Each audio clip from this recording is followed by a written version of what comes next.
Assalamualaikum warahmatullahi wabarakatuh.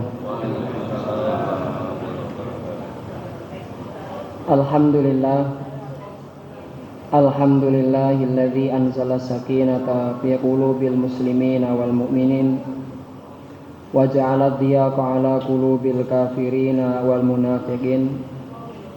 Asyhadu an la ilaha illallahul malikul haqqul mubin wa asyhadu anna Muhammadan abduhu wa rasuluhu shadiqul wa'dil amin.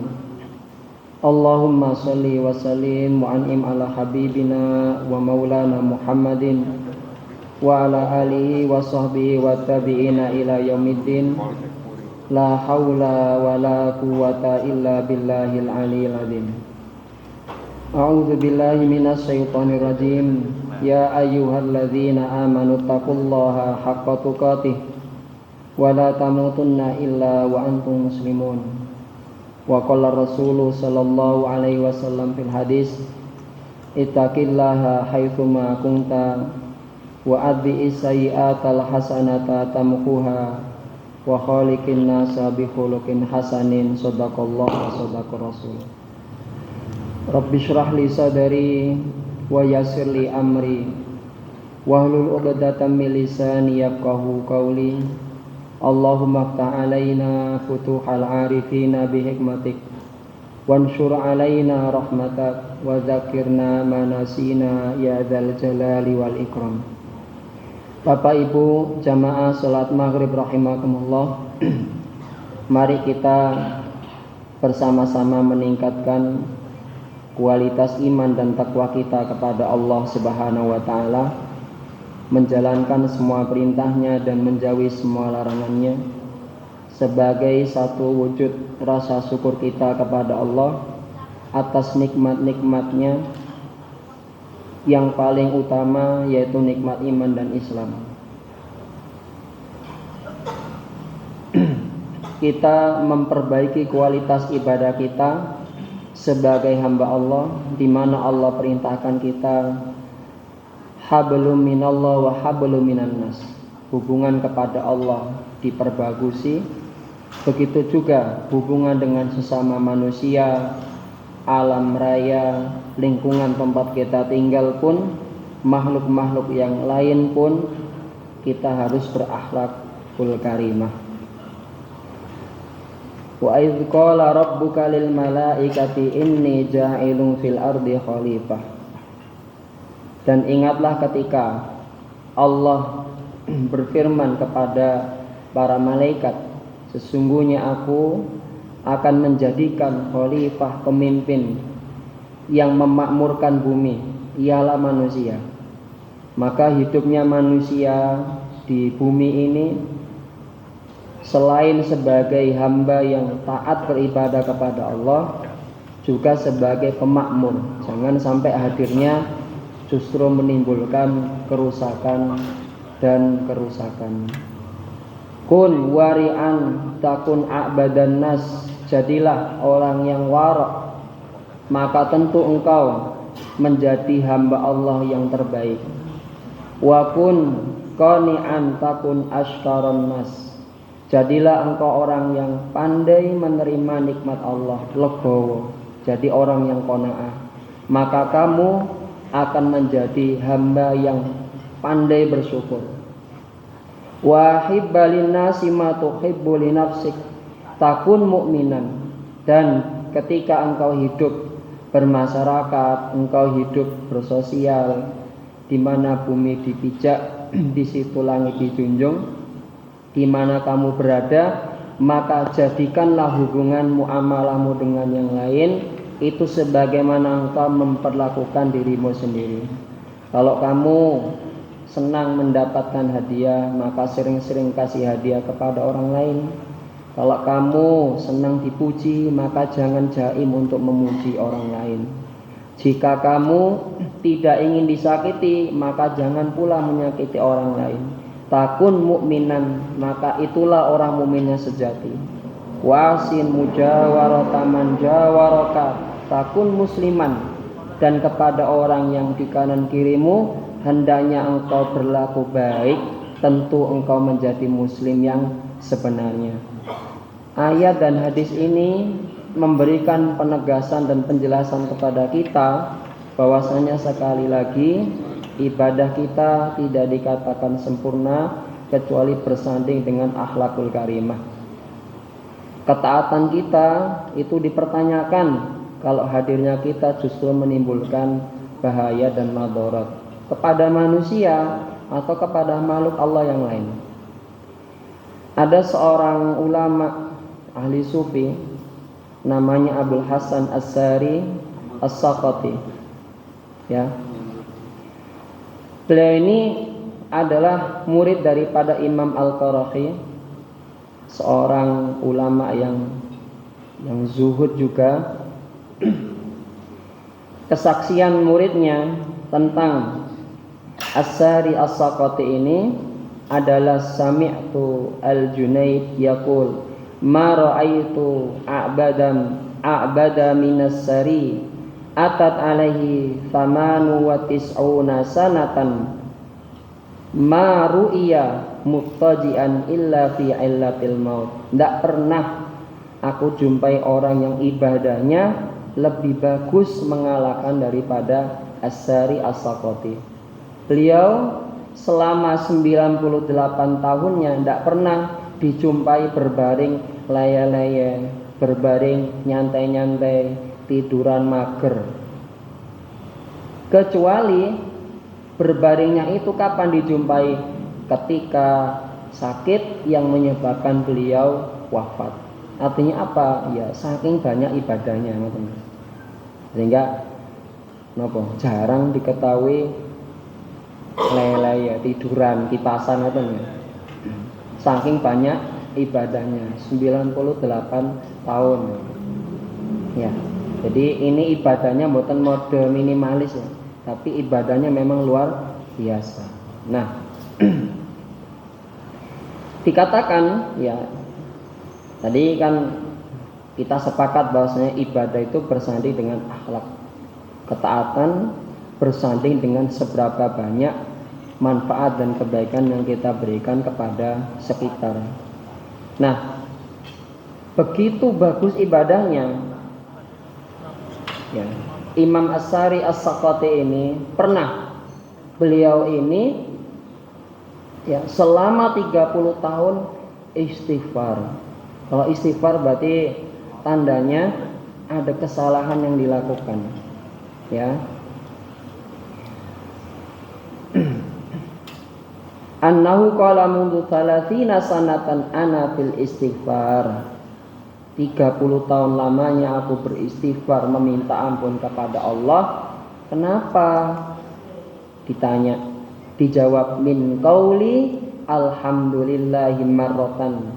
Karena aku mengucapkan alhamdulillah sekali, itu tak sesali, itu tak istighfaroi selama 30 tahun. Padahal hamdalah ini kan kalimatut thayyibah. Hamdalah ini kan ibadah. Nah, apa sing salah kok sampai di istighfari? Amin. Fa kaifa dzalika? Muridnya bertanya, "Wahai Imam, kenapa kok baca hamdalah kok di istighfari? Niku kan nikmat, mestinya kan alhamdulillah." Ya. Maka beliau mengatakan, faqala waqa'a bi Baghdad hariqun fastaqbalani rajulun faqala li. Karena dulu ketika aku di Baghdad terjadi kebakaran besar, kebakaran hebat yang melalap banyak rumah, menghabiskan banyak kebun. Fastaqbalani rajulun, ada seorang laki-laki yang datang menjumpai aku. Ya. Jadi muridnya menjumpai kiainya, ya, santri menjumpai ulamanya, bertanya, ya, orang itu, ya, murid itu, faqala li, ya, najahanutuk wa imam, ya, kebetulan Imam As-Sari ini selain ulama juga pedagang, jadi tidak menggantungkan nafkah satu-satunya pada ngajar. Ya. Apakah tokone jenengan selamat, tokone jenengan kebakaran mboten, ya kan? Nanya Pak, khawatir. Maka beliau mengatakan, alhamdulillah, alhamdulillah, nggak apa-apa, tokoku selamat. Ya. Ternyata apa yang terjadi? Yang bertanya tadi tidak, yang lain tidak. Banyak toko dan rumah yang kebakaran, banyak kebun yang kebakaran. Karena ucapan alhamdulillah itu koyok-koyok nopo, merasa bahwasanya bersukacita atas kesusahan orang lain. Itu disesali oleh beliau, itu diistighfari. Berapa tahun tadi? 30 tahun. Ya. Ana nadimun ala ma qultu, aku menyesal aku ucapan itu. Haitsu aradtu li nafsi khairan mimma hasala lil muslimin. Koyok-koyok aku ingin menginginkan kebaikan untuk diriku saja dan aku mengabaikan musibah yang menimpa muslim yang lain. Sampai seperti ini. Ya. Jadi bagaimana seorang muslim itu kalau ibadahnya bagus maka akhlaknya juga bagus. Ketaatannya yang luar biasa bagusnya maka akan membawa kepada bagaimana dia memperlakukan orang lain. Kalau ya keteladanan Imam As-Sari As-Sakati ini kita tarik pada kejadian 2-3 hari yang lalu, ya, pripun, di mana kemudian karena ya kalau ya Allah alam ya, apa yang terjadi nggak semuanya ya takdir Gusti Allah gitu. Tetapi takdirnya Gusti Allah tentu itu berkaitan dengan sebab. Dan dari beberapa mungkin kula jenengan yang tenggene berita, ya tenggene medsos ya, bagaimana air itu, lumpur itu menenggelamkan rumah ya, sampai 2 lantai tertimbun tanah Pak, ini kan gitu. Ya. Akses terputus ya, kelaparan melanda, listrik mati berhari-hari, banyak orang meninggal karena kelaparan ya, karena hutannya gundul. Hutan gundul kan tidak sekedar gundul, tentu ada perizinannya dan seterusnya. Umpama ada kelalaian, ada kemudian keserakahan yang menyebabkan kerugian bagi orang lain, keuntungan, kepentingan untuk segelintir dan turut pribadi, tetapi menimbulkan madarat bagi orang banyak. Kalau kita sandingkan dengan Imam As-Sari As-Sakati, pantaslah kita untuk malu ya, kan? Hanya mengucap alhamdulillah tok kan nggih. Kalau jenengan ditanya pripun jenengan griyane kebakaran mboten, alhamdulillah. Ternyata napa tanggane kobongan.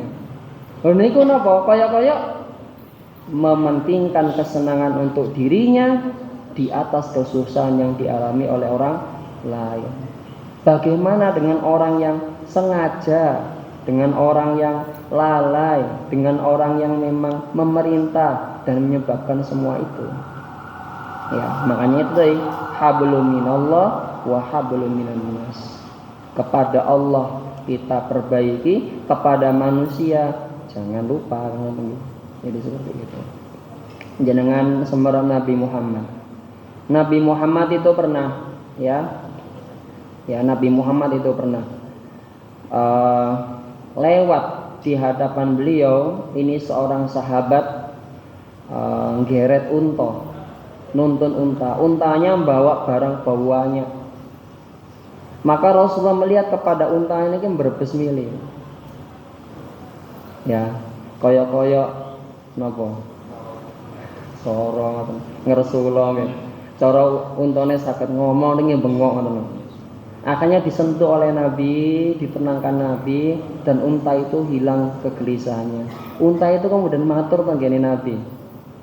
Ya, bahwasanya dia punya majikan yang tidak memenuhi makanannya secara cukup, yang mempekerjakannya dengan kasar, membebaninya dengan di luar kemampuannya. Matur panggene Nabi, wadul.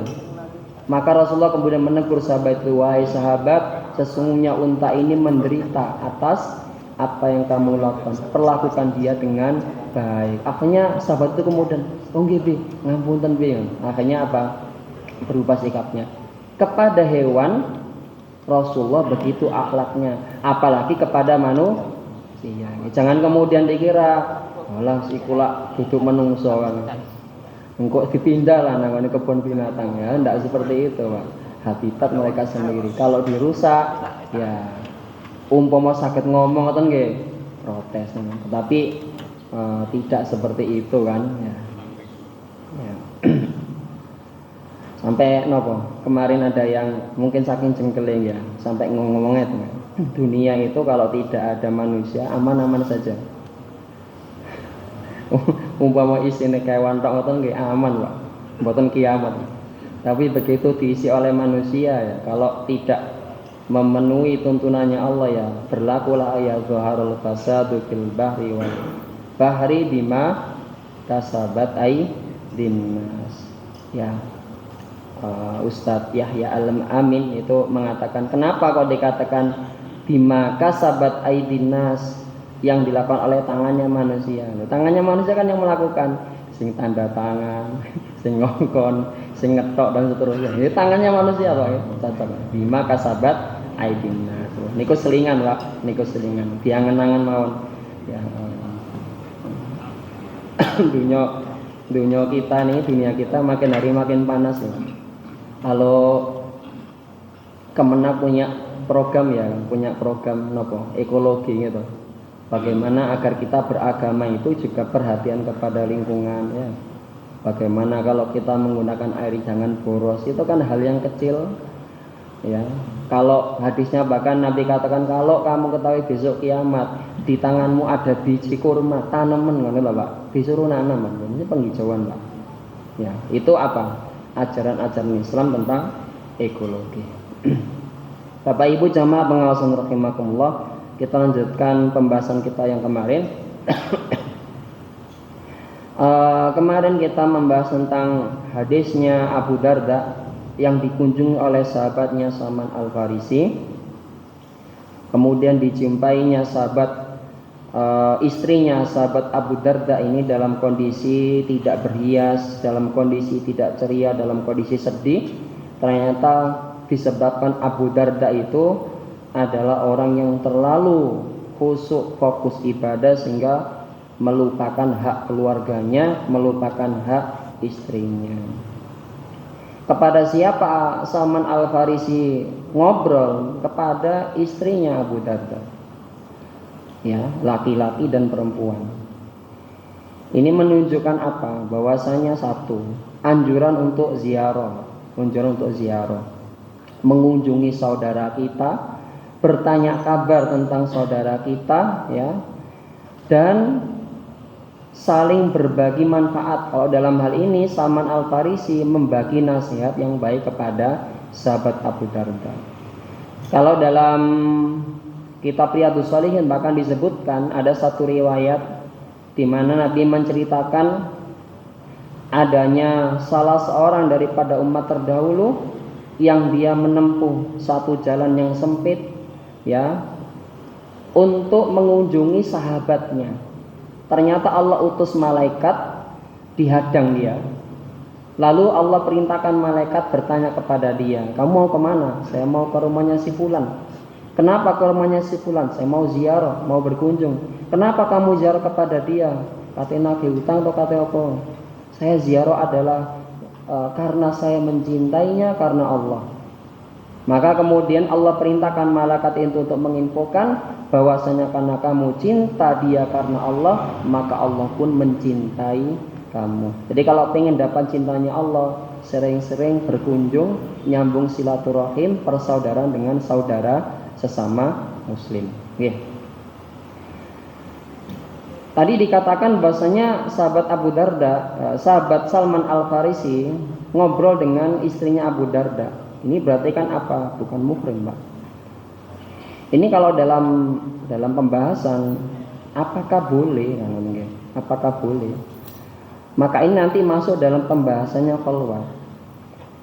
Khalwat bagaimana yang dibolehkan? Khalwat yang dibolehkan adalah apabila adanya laki-laki dan perempuan yang tidak muhrim dalam satu tempat yang tidak dibolehkan ini, yang sekiranya tidak diamankan dari kecurigaan adanya zina menurut kebiasaan.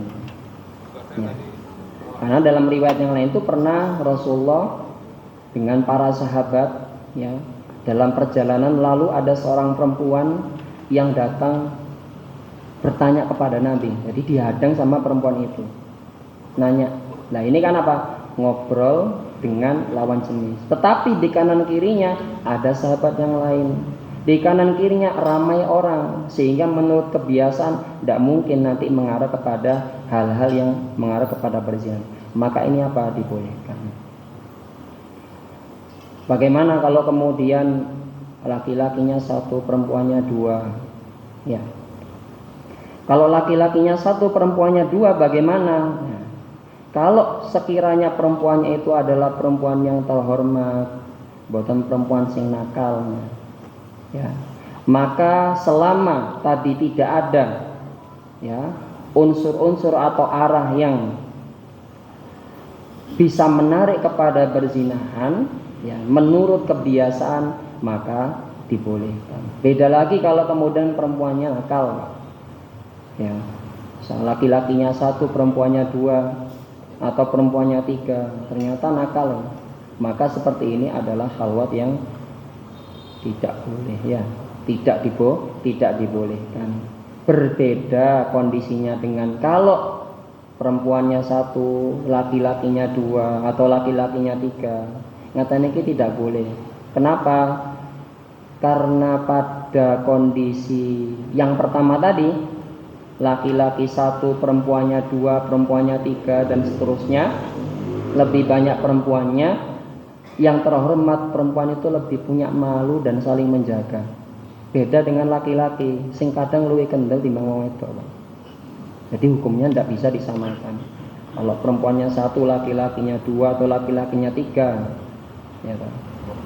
kalau dalam banyak kejadian itu bahkan mereka bersekongkol untuk melakukan kejahatan kepada si perempuan. Ya.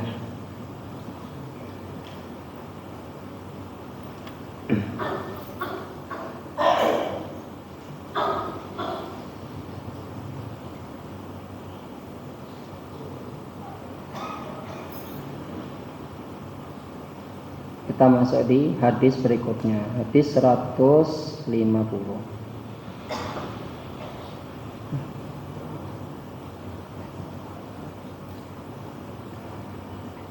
Hadisnya panjang. Ini insyaallah ceritanya kalau jenengan pernah atau sering mendengar dan membaca mungkin.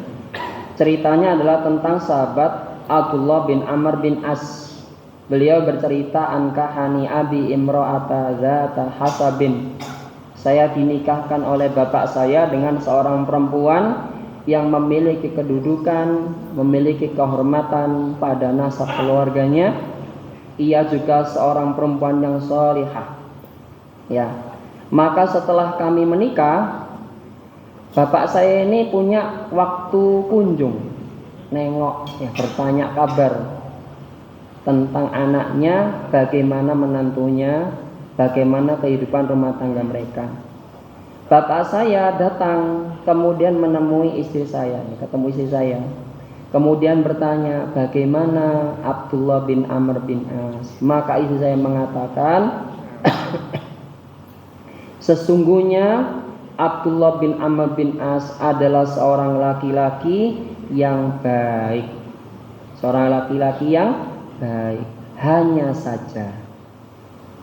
saja ia tidak pernah satu ranjang. Ia tidak pernah menggauli kami. Dia tidak pernah menyingkap selimut kami sebagaimana umumnya suami istri. Ini bahasa kiasan, Pak. Bahasa kiasan daripada hubungan badan suami istri. Karena biasanya kalau suami istri berhubungan badan, itu laki-lakinya memasukkan tangannya ke baju atau selimutnya istri. Ini bahasa kiasan. Ya. Coba nih kita lihat. istrinya Abdullah bin Amr bin As ketika ditanya oleh mertuanya, ya, yang bertanya bagaimana suaminya, ya. Sakjane istri niku napa? Mengadu. Tetapi sebelum menyampaikan hal yang tidak ia sukai, istrinya ini nggih napa? Juga menyampaikan ini ada baiknya, ngoten lho Pak. Jadi mboten kemudian diwantem elek tok ngoten. Disampaikan suami saya itu orangnya baik, ibadahnya wis mboten nyacat. Tapi kepada istrinya, lah itu baru disebutkan begitu. Ya. Ini istri yang baik. Makanya tadi kan dzatu hasabin, mulia nasabnya, terhormat kedudukannya. Lain waktu datang lagi nanya lagi, gimana suamimu? Kira-kira wis berubah apa enggak? Kan pasti ketika dikunjungi kan nanti suaminya nanya, ya kan? Ya, ada apa kabar hari ini? Tadi bapak kesini mas, terus nanya gini. Terus mbak jawab piye? Gini kan ya. Barangkali berubah. Ternyata pada kunjungan berikutnya ceritanya masih sama. Kunjungan berikutnya lagi ceritanya masih sama. Hingga bapaknya ini punya rasa kekhawatiran. Ini kalau diteruskan namanya kezaliman ini. Akhirnya apa? Diadukan kepada Rasulullah. Ya Rasulullah, anak saya nikahkan setelah berlaku beberapa waktu, saya mengunjungi, saya dapat cerita begini. Maka Nabi katakan, dah temukan aku dengannya, ya, panggil dia supaya menemui saya. Setelah didatangkan, maka Nabi Muhammad kemudian bertanya, ya, bagaimana kamu puasanya? Ya Rasulullah, saya puasa setiap hari. Hari ini puasa, besok puasa, besok puasa. Siyamud dahr, Pak. Siam sepanjang tahun, puasa setiap hari. Memang kuat. Maka Nabi kemudian nanya lagi, bagaimana kamu bacaan Qur'annya? Bagaimana kamu menghatamkan Qur'annya? Ya Rasulullah, tidaklah saya itu berdiri ketika malam hari kecuali mesti khatam Qur'an. Dari 30 hari 1 bulan 30 kali khatam. Ya. Maka kemudian Nabi mengatakan, dah kalau gitu puasalah kamu 1 bulan 3 hari saja. Nah, sebagian ulama ya menjelaskan atau mengambil kesimpulan, karena Nabi tidak menyebutkan tanggalnya, maka 3 hari ini terserah, yang penting 1 bulan 3 hari, tidak berarti ayyamul bid. Tapi sebagian yang lain karena apa? Berdasarkan ayyamul bid, maka 3 hari ini adalah ayyamul bid. Dan ketika kamu membaca Al-Quran atau menghatamkan Al-Quran, maka jangan kemudian setiap malam, 1 bulan saja khatam sekali. Berarti 1 hari 1 juz. Jangan lebih daripada itu. Lah kok Abdullah bin Amr bin As nawar. Ya, sama kayak kula jenengan, dikasih pilihan nggih, nawar. Tapi Abdullah bin Amr bin As nawarnya beda, nawarnya naik, boten turun. Ya. Ya Rasulullah, saya lebih bisa, lebih mampu daripada itu. Ya. Kalau puasanya 1 bulan cuma 3 hari, enteng sih. Saya lebih daripada itu kuat. Maka kasih saya yang lebih berat. Maka Nabi mengatakan, ya udah wis, 1 pekan 3 kali. Ya. 1 pekan 2 kali. Puasa Senin dan Kamis. Ya Rasulullah, kula tasik luwih kuat timbang niku. Pengen yang lebih daripada itu. Ya udah kalau gitu, puasalah kamu 1 hari, 1 hari berbuka, 1 hari puasa, 1 hari berbuka. Itu puasanya Nabi Dawud. Ya. Ya Rasulullah, saya lebih mampu daripada itu. Udah, itu yang lebih baik. Ya. Ya. Nah, dalam riwayat hadis ini, Abdullah bin Amr bin As itu di usia senjanya baru beliau ini merasa berat.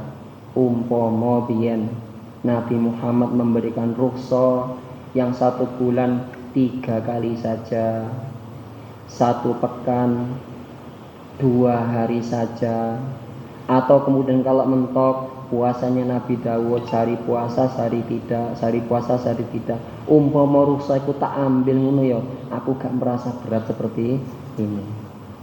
Ya. Jadi baru terasa. Ya. Jadi semangatnya beribadah itu ternyata apa? Tidak sebanding dengan kekuatan fisiknya. Makanya melalui hadis ini itu Rasulullah mengajarkan kepada kita agar nopo ketika kita ibadah niku tawassut. Tawassut itu artinya modern, moderat, ya, tidak terlalu condong ke kiri, gak tahu belas, tidak terlalu condong ke kanan, bendino, ya, dipaksa awake. Karena apa? Tubuh kita punya hak. Kalau nasihatnya Nabi kepada Abu Darda, tubuh kamu punya hak, keluarga kamu punya hak, kan ya? Istri kamu punya hak, maka i'tikullah haqqin haqqahu. Setiap sesuatu, setiap orang itu berikan porsi haknya masing-masing. Jangan kamu ambil sehingga mengabaikan hak yang lain. Kamu paksakan dirimu tetapi berat bagi dirimu, jangan. Tawassut moderat. Ya. Bagaimana kalau kemudian ya kita mengambil porsi berat ya, seperti sinten niki Abdullah bin Amr bin As, ya, kita ambil puasanya siyamud dahr, bendino poso. Ngeten iki pripun? Maka Nabi Muhammad ketika ditanya oleh sahabat, "Ya Rasulullah, jenengan larang, tapi jenengan kan nggih puasa kados ngoten niku." Maka Nabi mengatakan, "Gak podo, saya enggak sama dengan kamu. Saya lebih kuat daripada kamu." Maka ulama kemudian mengambil kesimpulan, siyamud dahr niku lek dipaksa nglakoni nggih makruh. Ya, makruh. Karena memang itu tadi loh. Ada memang nilai pahalanya, ada memang nilai keutamaannya, kesunahannya, tetapi memberatkan. Ya, memberat. Terus yang kedua, dari hadis ini Nabi bertanya, bagaimana ibadah kamu, puasa kamu bagaimana bacaan Quran kamu. Kemudian Abdullah bin Amr bin As menjelaskan, puasa saya begini bi, saya baca Quran, khatam Quran begini bi. Berarti boleh nggak menyebutkan atau menjelaskan ibadah kita? Boleh, Pak. Boleh. Ya, bukan berarti kemudian gak usah cerita-cerita ibadah sampean. Lah apa kalau cerita? Engkau riak. Nah, ini kembali kepada pribadi masing-masing. Jika memang dia khawatir nanti terjerembab atau terseret kepada penyakit ria atau penyakit ujub, sakbari cerita, sakbari menjelaskan, nggih empun cerita, pun simpan saja ibadahnya untuk dirinya sendiri. Tetapi untuk yang dia itu tokoh, gitu, dia itu ulama, nggih untuk ibadahnya, amaliyahnya, empun disimpen nih Pak. Karena kalau disimpen nih atau tidak dijelaskan, nanti umatnya, santrinya, gitu, muridnya tidak tahu, sehingga apa? Mereka tidak mengenal petunjuknya. Padahal fas'alu ahla dzikri in kuntum la ta'lamun. Kalau kamu nggak tahu ya datanglah kepada orang yang alim, tanya ibadahnya mereka, tanya tentang amalia mereka. Jadi pasti akan menjelaskan, pasti akan memberitahu. Yang ketiga, dalam hal-hal yang tabu, dalam hal-hal yang kurang bagus, termasuk akhlak, yang baik adalah membungkusnya dengan bahasa kiasan. Ya, istilahnya bahasa kinayah, bahasa kiasan. Tidak kemudian gamblang. Ya. Ya. Bab kamar atau bab tempat tidur atau bab hubungan badan itu kan hal yang tabu Bang ya. Nah, ketika menjelaskan ya, menjelaskannya apa? Menyebutkannya tadi apa? Yaitu dalam bahasa kiasan. orang tua setelah menikahkan anaknya, maka tidak berarti berlepas tangan, wis tak culno tanggung jawab mboten. Tetap boleh orang tua kepada anaknya datang berkunjung, bertanya kabar, nyambung silaturahim, gitu. Bertanya kabar, menasehati, menyambung kepada menantunya supaya tidak ada jarak, supaya tidak ada jarak. Cuman ya tadi itu, ya tentu ketika datang itu supaya komunikasinya berjalan dengan baik, tidak ada istilah nopo terlalu ikut masuk hal-hal yang privasi, tidak harus dikontrol. Kamu kudu ngene ya. Kenapa? Karena ketika kita menasihati anak yang sudah menikah, mereka adalah orang yang sudah dewasa. Ya, orang yang sudah dewasa. Ya. Ketika berkunjung juga begitu ya. Maka tentu mempertimbangkan, empun dadak dikabari riyen lah. Siapa tahu nanti anaknya ya atau menantunya kemudian belehno kambing kan gitu. Tapi lek dadak kan boten saged. Gitu. Jadi supaya bisa bersiap dan tidak merepotkan. Ya, ala kulli hal boleh. Ala kulli hal boleh. Sebagaimana tadi Amr bin As berkunjung kepada anaknya, bertanya kabar tentang anaknya, ya toh, dan menasihatinya walaupun lewat Nabi Muhammad. Ya.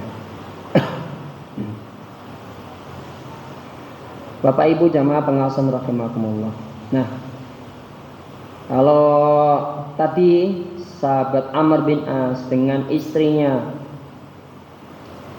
Abdullah ya, bin Amr bin As ya, dengan menantunya boleh bercakap-cakap, ya, boleh ngobrol karena memang mertua dengan menantu niki mahram mu'abbad, haram dinikahi selamanya.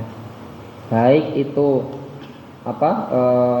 menantunya itu sudah dikumpuli oleh anaknya atau belum, asalkan sudah terjadi akad, maka mahram mu'abbad, mahram selamanya. Yeah.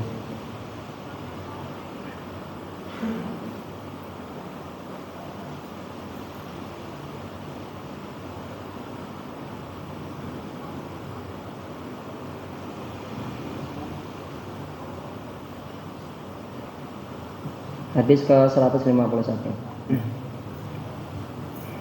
Anna Handalah al-Asaidi wa kana min kutabi Rasulillah sallallahu alaihi wasallam, adalah sahabat Handalah, salah seorang penulis wahyunya Rasulullah. Suatu saat Handalah ini bertemu dengan Abu Bakar, jadi berjalan bertemu dengan sahabat Abu Bakar.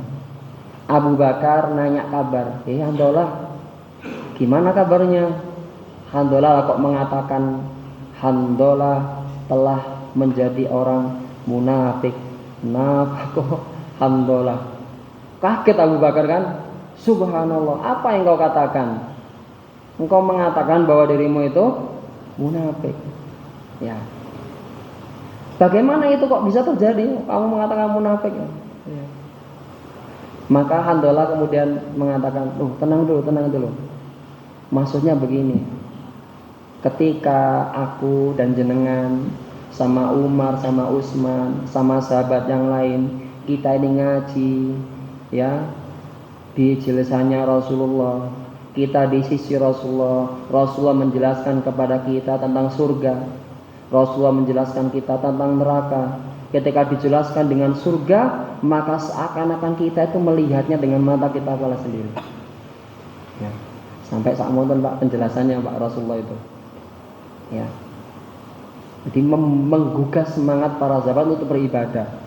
Koyak-koyak apa? Melihat dengan mata kepala sendiri dan bergegas untuk meraihnya dengan ibadah.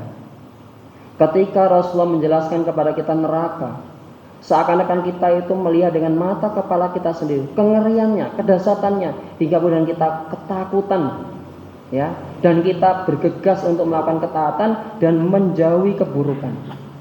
Tapi begitu jam ngaji mari, Kita pulang, kita ketemu anak kita, lali.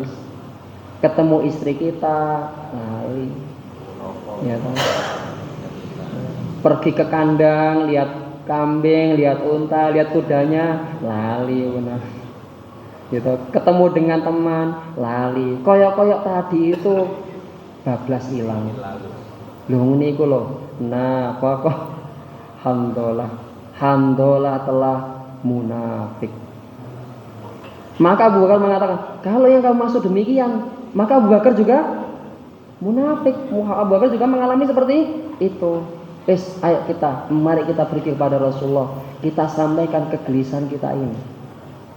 Ketika sampai kepada Rasulullah, kemudian Hamdalah dan Abu Bakar menjelaskan, ya Rasulullah, ketika kami berada di sisimu, engkau mengingatkan kami tentang neraka, mengingatkan kami tentang surga, seakan-akan kami melihat dengan kedua mata kami sendiri.